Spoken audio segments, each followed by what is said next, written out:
ये है भारत, जहाँ हिमालय की चोटियाँ आसमां को चूमती है और गंगा की लहरें हजारों साल की कहानियाँ कहती है। यहाँ शून्य ने गणित को नई दिशा दी और योग ने दुनिया को सिखाया कि सच्चा स्वास्थ्य मन और आत्मा का मेल है। विश्व स्वास्थ्य संगठन आज योग को मान्यता देता है। 22 भाषाएं, सैकड़ों बोलियां और अनगिनत परंपराएं। सुबह पंजाब में भांगड़ा और दोपहर में राजस्थान के लोकगीत और रात में केरल के बैकवर्ड्स में कथकली। होली, ईद, दिवाली, क्रिसमस, हर दिन एक उत्सव। रितु करिदल ने मंगलयान को मंगल तक पहुंचाया। पीवी सिद्धू ने ओलंपिक में तिरंगा लहराया। मैरी कॉम ने मुक्कों से दुनिया जीती और हमारे किसान अन्नदाता ड्रोन और जैविक खेती से दुनिया को नया रास्ता दिखा रहे हैं। लेकिन इस चमक के पीछे एक अंधेरा है। गाँवों की तंग गलियों में, पुरानी सोच में और समाज की कमजोरियों में। आज हम वो सच सामने लाएंगे, क्योंकि सच को देखे बिना बदलाव मुमकिन नहीं है। 2025 हम मेटावर्स और एआई की बात करते हैं, लेकिन भारत के कई गांवों में आज भी कुएं ऊंची जातियों के लिए रिजर्व हैं।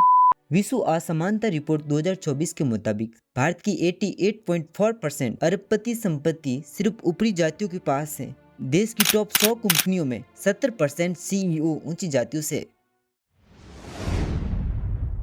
22 साल का राहुल मंदिर में घंटी बजाने गया। उसका गुनाह, उसका सरनेम जाटो। भीड़ ने उसे इतना पीटा, उसका चेहरा लहूलुहान कर दिया। ये सिर्फ गांव की कहानी नहीं, शहरों में जाती रिज्यूमे की एक छुपी लाइन है। आपका सरनेम तय करता है कि आपको नौकरी का कॉल्स आएगा या नहीं। 2023 में एनसीआरबी ने 1500 प्लस जातिगत हिंसा के मामले दर्ज किए। कितने मामले दब गए कोई नहीं जानता। जाति अब एक पहचान नहीं, एक दीवार है जो स्कूलों में बच्चों को अलग करती है, मंदिरों में भेदभाव करती है और समाज को बांटती है। संविधान कहता है सब बराबर है, फिर राहुल जैसे लोग हर दिन क्यों सजा भुगतते? सवाल ये है, क्या आपका सरनेम आपकी जिंदगी तय करता है? और अगर हाँ, तो हम इसे कब तोड़ेंगे? 2023 जब भारत चंद्रयान-3 को चांद पे ले जा रहा था, झारखंड के एक गांव में 45 साल की सावित्री को डायन कहकर मार दिया गया। उसका गुनाह उसकी सास की मौत के बाद गांव वालों ने उसे जिम्मेदार ठहराया। एनसीआरबी 2022 के मुताबिक हर साल 85 से 100 लोग डायन प्रथा की भेंट चढ़ते हैं।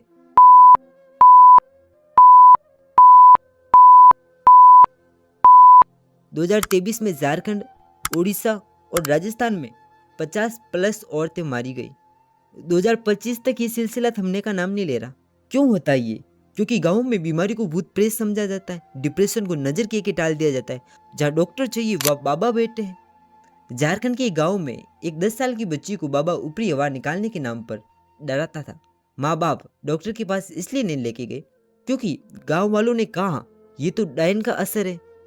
ये सिर्फ सामाजिक मुद्दा नहीं है, एक हेल्थ क्राइसिस है। डब्ल्यूएचओ कहता है कि मानसिक स्वास्थ्य के लिए जागरूकता जरूरी है, लेकिन हमारे गांवों में जागरूकता की जगह अंधविश्वास है।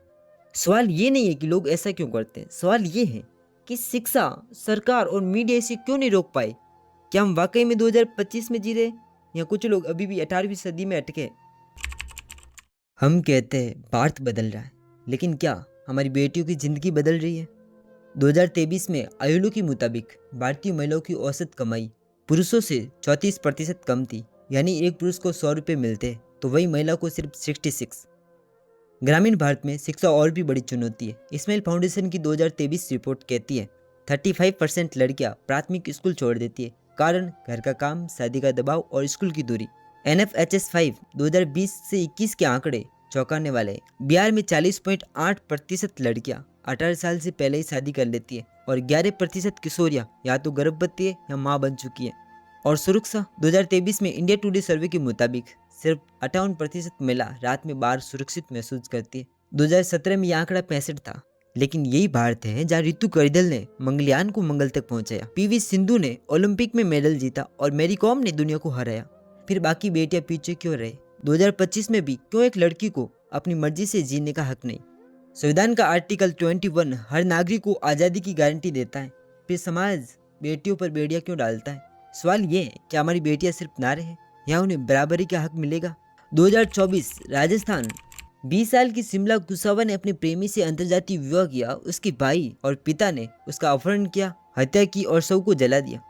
झुंझुनू में 25 साल के अंकित जाट ने मोनिका राजपूत से शादी की। मोनिका के भाई ने अंकित को चाकू मार के मार डाला। एनसीआरबी के मुताबिक हर साल भारत में 100 से 150 ऑनर किलिंग के मामले दर्ज होते हैं, लेकिन कितने मामले इज्जत के नाम पे दबा दिए जाते हैं कोई नहीं जानता। प्रेम विवाह क्यों बन जाता है मौत का फरमान? क्योंकि समाज जाति और इज्जत को प्यार से ऊपर रखता है। 2018 में सुप्रीम कोर्ट ने कहा अंतरजातीय विवाह जातिवाद को खत्म करेंगे। संविधान का अनुच्छेद 21 हर नागरिक को अपनी जिंदगी जीने और प्यार चुनने का हक देता है। फिर भी 2025 में एक जोड़ा अगर जाति की दीवार तोड़ता है तो उसे सजाए मौत मिलती है। हरियाणा के गांव में एक प्रेमी जोड़े को पंचायत ने गांव से निकाल दिया, उनके घर जला दिए गए। क्यों? क्योंकि उनका प्यार इज्जत के खिलाफ था। सवाल यह है, प्यार करना जुर्म है? अगर संविधान हमें आज़ादी देता है तो समाज हमें सजाए मौत क्यों देता है? 2018 में सरकार ने दावा किया 100% गाँवों में बिजली, लेकिन बिहार के अफोर गांव में 95 के बाद बिजली ही नहीं आई। सासाराम में बिजली के खंभे हैं लेकिन तारों में करंट नहीं। हाँ, ब्रह्मपुरी में बांस के खंभे हैं, हवा में गिरते हैं, लोगों को नुकसान पहुंचाते। 2025 में जब हम 5G और स्मार्ट सिटी की बात करते हैं, लाखों गांव अंधेरे में डूबे। सवाल ये है, विकास सिर्फ शहरों तक ही क्यों रुका है? क्या गांव भारत का हिस्सा नहीं है? हम मंदिरों में लाखों चढ़ाते हैं, लेकिन मंदिरों के बाहर भूखे बच्चे को रोटी देने से पहले सोचते हैं। ये तो आदत से मजबूर है। बेटी बचाओ का नारा देते हैं, लेकिन जब बेटी अपनी मर्जी से प्यार करती है तो कहते हैं इज्जत मिट्टी में मिला दी। NCERT के 2023 सर्वे के मुताबिक 60% भारतीय मानते हैं कि लड़कों को ज्यादा आजादी मिलनी चाहिए। ये पाखंड है, बाहर सोना अंदर सड़न, जो हमें इंसानियत से दूर ले जाता है। सवाल ये है, जब हम सुबह भगवान की मैसेज भेजते हैं लेकिन इंसानियत को क्यों भूल जाते हैं?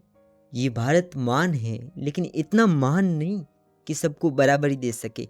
सपने टूटते नहीं, यहाँ तोड़ा जाता है। सिस्टम सड़ता नहीं, इंसान सड़ जाता है। 2025 का भारत चांद पर कॉलोनी की बात करता है, लेकिन गाँव में अंधेरा, मंदिरों में भेदभाव और बेटियों के सपनों पर बेड़ियां अब भी है। सवाल ये नहीं है कि भारत कहाँ जा रहा है, सवाल ये है हम चुप क्यों हैं? भारत बदलेगा जब तुम बदलोगे, जब तुम डरना छोड़ दोगे, और सवाल हर आवाज भारत का नया सूरज उगाएगी। कमेंट बॉक्स में जरा अपनी राय बताइए और जितना हो सके इसको लाइक, कमेंट, शेयर कर दीजिए। धन्यवाद।